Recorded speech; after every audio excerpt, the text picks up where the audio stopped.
நந்தம்பாக்கத்தில் உள்ள வர்த்தக மையத்தில் நடைபெறும் தகவல் தொழில்நுட்ப உச்சி மாநாட்டில் முதலமைச்சர் ஸ்டாலின் பேசி வருகிறார். அந்த காட்சிகளை பார்க்கலாம். முதல் 2 ஆண்டுகளில் நிதியமைச்சரா மிக சிறப்பாக செயல்பட்டு பல மாற்றங்களுக்கு வித்திட்டவர்.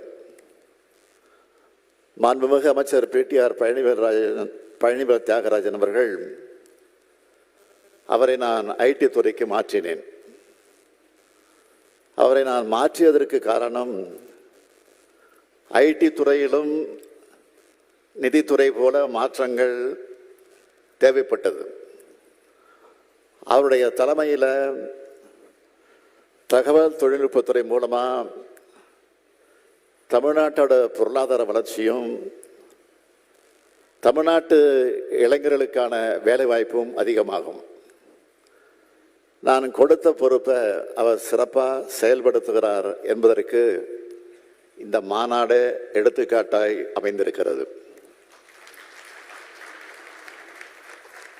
அவருடைய பணி மேலும் சிறக்க வாழ்த்துகிறேன், பாராட்டுகிறேன். 1/4 நூற்றாண்டுக்கு முன்பே வருங்காலம் என்பது கணினியின் காலம், தொழில்நுட்ப காலம் என கணிச்சவர் முத்தமிழறிஞர் கலைஞர் அவர்கள். அதனால தான் 1996, 2001 காலகட்டத்திலேயே கணினி வாசலை தமிழ்நாட்டில் திறந்து வச்சார். அவரால் மேற்கொள்ளப்பட்ட தொலைநோக்கு பார்வை கொண்ட முயற்சிகளால் தான் இந்தியாவோட ஐடி தொழில் புரட்சியில் தமிழ்நாடு முதன்மை மாநிலமாக திகழுது. இந்தியாவிலேயே முதல்ல 1997 ஐடி பாலிசி, ஐடிக்குன்னு தனித்துறை, டாஸ்க் ஃபோர்ஸ், தமிழ் நெட் 99ன்னு ஐடி துறையில் தமிழோட மாபெரும் பாய்ச்சல் கலைஞர் ஆட்சி காலத்தில் தான் தொடங்குச்சு. நாட்டோட முதல் ஐடி பார்க்க டைடல் பூங்காவில் 2000 ஆண்டில் உருவாக்கினார். இது எல்லாத்தையும் 1/4 நூற்றாண்டுக்கு முன்னாடியே செஞ்ச பெருமை கலைஞரை தான் சேரும். அதனால தான் நாங்கள் அவரை நவீன தமிழ்நாட்டோட சிற்பின்னு சொல்கிறோம். ஐடிக்கு கலைஞர் காலம் எப்படி பொற்காலமோ அதே மாதிரி நமது திராவிட மாடல் அரசின் ஆட்சி காலமும் இருக்கும்னு செயல்படுறோம். அதனால தான் நீண்ட ஆலோசனைகளுக்கு பிறகு தமிழ்நாடு தரவு மைய கொள்கை 2021, தமிழ்நாட்டிற்கான தரவு கொள்கை 2022, தகவல் தொழில்நுட்பத்துறைக்கான தரவு கொள்கை 2022, தகவல் தொடர்பு உட்கட்டமைப்பிற்கான கொள்கை 2022 என முக்கியமான தகவல் தொழில்நுட்ப கொள்கை முடிவுகளை, அறிக்கைகளை அரசு வெளியிட்டிருக்கு. அதோடு பொது தனியார் கூட்டு முறையில் தகவல் தொழில்நுட்ப நகரங்களும் டைடல் பூங்காக்களும் உருவாக்க தகவல் தொழில்நுட்ப பூங்கா கட்டமைப்பாளர்கள் மற்றும் முதலீட்டாளர்களோட ஆலோசனைகளை மேற்கொண்டோம். அனைத்து தகவல் தொடர்பு நிறுவனங்களுடன் பேச்சுவார்த்தை நடத்தி 5G அலைக்கற்றை அமைப்பை துரிதப்படுத்தினோம். இயற்கை பேரிடர் காலங்களில் இணையம் மற்றும் தகவல் தொடர்பு இணைப்புகள் செயலிழக்காமல் இயங்க தேவையான முன்னேற்பாடுகளை குறித்து விவாதித்தோம். அனிமேஷன், விஷுவல் எஃபெக்ட்ஸ், கணினி விளையாட்டுகள் மற்றும் காமிக்ஸ் துறை சார்ந்த நிறுவனங்களோட 2 முறை கலந்துரையாடல்கள் நடத்தணும். நம்ம தமிழ்நாட்டில் இந்த துறைகளில் வர்த்தகம் துவக்கிறதுக்கான முயற்சிகளை செய்து கொண்டிருக்கோம். நான் அடிக்கடி சொல்வதுண்டு, எனக்கு 2 கனவுகள் இருக்கு. ஒன்று, தமிழ்நாட்டை $1 டிரில்லியன் பொருளாதாரமாக உயர்த்தணும். இன்னொன்று, உலகத்தோட மனிதவள தலைநகரமாக தமிழ்நாட்டை மாற்றணும். அதுக்காக முழு ஈடுபாட்டோட என்னை நானே அர்ப்பணிச்சுக்கிட்டு இருக்கேன். வளர்ச்சிங்கிறத வெறும் எண்களில் மட்டும் இல்லை, மக்களோட வாழ்க்கை தரத்தில் காட்டுறோம். எல்லா துறைகளும் அதுக்கான செயல் திட்டங்களோட சிறப்பாக செயல்படுது. அதில் முக்கியமான துறையாக தகவல் தொழில்நுட்பத்துறை இருக்கிறதுல எனக்கு மிகுந்த மகிழ்ச்சி. ஐடி துறையோட வளர்ச்சியும் முன்னேற்றமும் இப்போ நம் கண் முன்னாடி தெரியுது. தலைவர் கலைஞர் தமிழ்நாடு 99 மாநாட்டை நடத்தி 25 ஆண்டுகள் ஆகும் இந்த நேரத்தில் தமிழ் இணைய கல்விக் கழகம் சார்பாக கனித்தமிழ் 24 மாநாட்டை நடத்தியிருக்கோம்.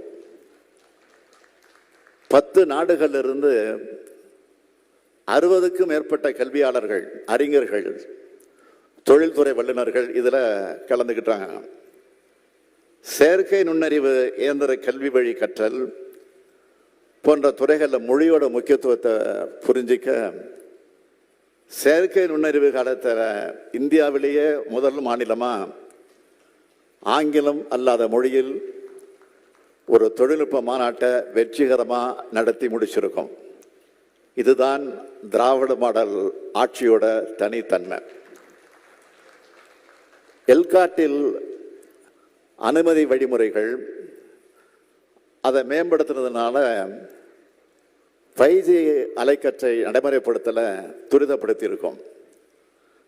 தமிழ்நாடு டிஜிட்டல் மயமாக்கல் வியூகத்தை அறிமுகப்படுத்தினது சென்ற ஆண்டு செஞ்ச சாதனைகளில் முக்கியமான ஒன்று. நீண்ட காலமாக தடைபட்டிருந்த தமிழ்நாடு ஃபைபர் நெட் அமைப்பை விரைவுபடுத்தி இருக்கும். நான் முதல்வன் திட்டத்தின் கீழ் ஐசிடி வழியாக நடத்தப்படுற பயிற்சி திட்டங்களை அதிகரிச்சிருக்கோம். தமிழ்நாடு மின் ஆளுமை முகமை வழியாக 36 துறைகளோட 751 திட்டங்கள் டிஜிட்டல் மயமாக்கப்பட்டிருக்கு. தமிழ்நாட்டில் இருக்கிற 38,292 இ சேவை மையங்களில் 25,726 மையங்கள் கடந்த ஆண்டு அமைக்கப்பட்டிருக்கு. இது ஒரு டிஜிட்டல் புரட்சி இல்லையா? சென்னையில் 1000 வைஃபை ஹாட்ஸ்பாட்ஸ் அறிவிக்கப்பட்டிருக்கு. கடந்த ஆண்டு சென்னையில் மட்டும் 11 மில்லியன் சதுர அடி அளவிலான புதிய அலுவலகங்கள் குத்தகைக்கு விடப்பட்டிருக்கு. இதில் இருந்த இந்த துறை எப்படிப்பட்ட வளர்ச்சி அடைஞ்சிருக்குன்னு நீங்கள் தெரிஞ்சுக்கலாம்.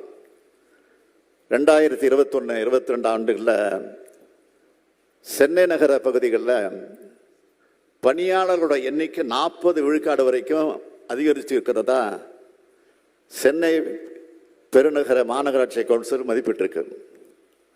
கோவையிலும் முன்பை விட அலுவலகங்கள் அதிகமாக திறக்கப்பட்டிருக்கு.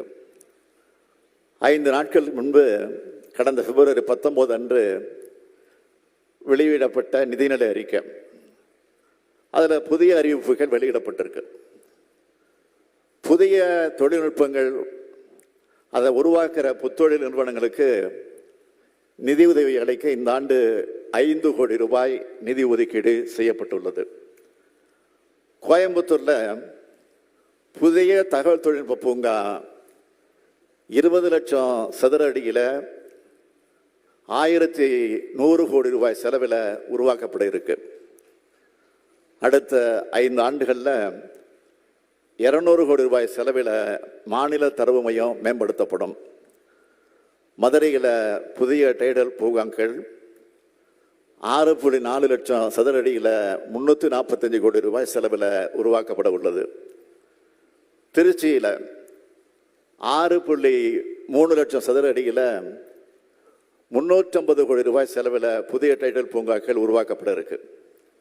தஞ்சாவூர், சேலம், வேலூர், திருப்பூர், தூத்துக்குடியில் நியோ டைடல் பூங்காக்கள் அமைத்து 13,000 பேருக்கு வேலை வாய்ப்பு வழங்கப்பட உள்ளது. 30 கோடி ரூபாயில் மின் அலுவலக திட்டம் செயல்படுத்தப்பட இருக்கு. சென்னை, கோயம்புத்தூர், மதுரை, திருச்சி, சேலத்தில் இலவச வைஃபை வசதிகள் என பல்வேறு திட்டங்களை இந்த நிதிநிலை அறிக்கையில் அறிவிச்சிருக்கிறோம். இதெல்லாம் நிச்சயம் ஐடி துறையை வளர்க்கும். மாண்புமிகு அமைச்சர் பழனிவேல் தியாகராஜன் தலைமையிலான இந்த துறையில் தமிழ்நாடு இந்தியாவோட முதன்மை மாநிலமாக உயரும் என்ற நம்பிக்கை எனக்கு இருக்கு. தமிழ்நாட்டின் உலகின் மனிதவள தலைநகரமாக மாற்றுவோம். தகவல் தொழில்நுட்பத்துறையினர் தேடி வரும் நகரமாக ஆக்குவோம். தொழில்நுட்பத்தில் உலக நாடுகள் எப்படிப்பட்ட முன்னேற்றத்தை அடையுதோ அதே தொழில்நுட்ப வளர்ச்சியை அதே காலத்தில் உருவாக உழைப்போம் உழைப்போம் உழைப்போம் என கூறி விடைபெறுகிறேன். நன்றி, வணக்கம். சென்னை நந்தம்பாக்கத்தில் நடைபெறும் தகவல் தொழில்நுட்ப உச்சி மாநாட்டில் முதலமைச்சர் மு.க. ஸ்டாலின் பேசிய நேரடி காட்சிகளை நாம் பார்த்தோம்.